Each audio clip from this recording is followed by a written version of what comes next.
Hi guys, welcome back to my new another video. আপোনালোকে চাই আছে অসমৰ লৰা আবিদ নামৰ ইউটিউব চেনেলটো আৰু মই আবিদুজ্জামান। আজি এইটো কোনো ধৰণৰ ব্লগ নহয়, আপোনালোকে নিশ্চয় টাইটেল থাম্বনেল চাই আছে লোভে পাপ পাপে মৃত্যু এই কথাৰ বিষয়ে অলপমান আপোনালোকক জনাম। সো ষ্টাৰ্ট কৰো দেৰি নকৰাকৈ। এখন গাঁৱত তিনিজন ভাল বন্ধু আছিল।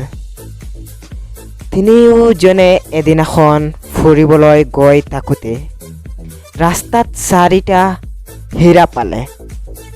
সো তিনিজন বন্ধু আছিল এখন গাঁৱত আৰু তিনিওজন এদিন ফুৰিবলৈ ওলালে ৰাস্তাৰ কাষে কাষে আৰু হঠাৎ 4টা হীৰা দেখিলে।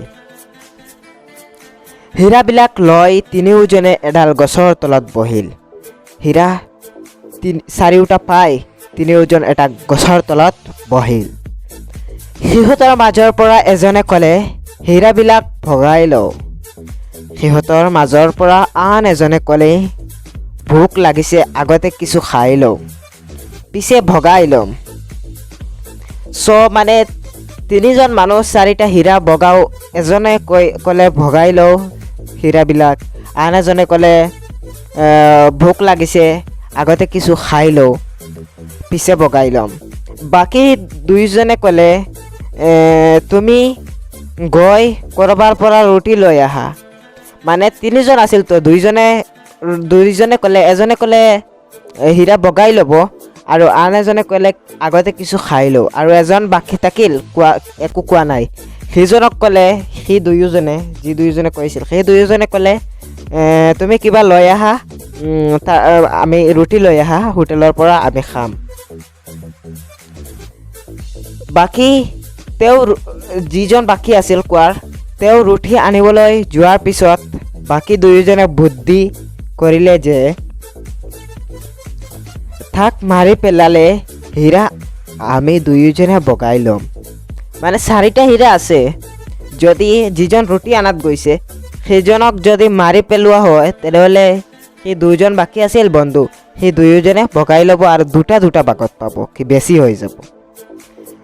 তেওঁলোকে বুদ্ধি কৰিলে এজনক মাৰি পেলাব। তাৰপিছত কি হয় শুনি থাকক। তুমি 2টা নিবা আৰু মই 2টা নিম। আৰু ৰুটি আনিবলৈ যোৱা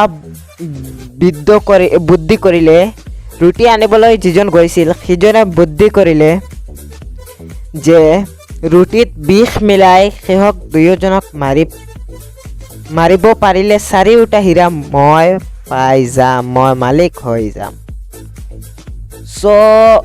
সি দুয়োজনে ক'লে তেওঁক মাৰিবলৈ, আৰু সি ক'লে ৰুটিত বিষ মিলালে তেওঁলোক দুয়োজন মৰি যাব আৰু সি 4টা হীৰাৰ মালিক হৈ যাব।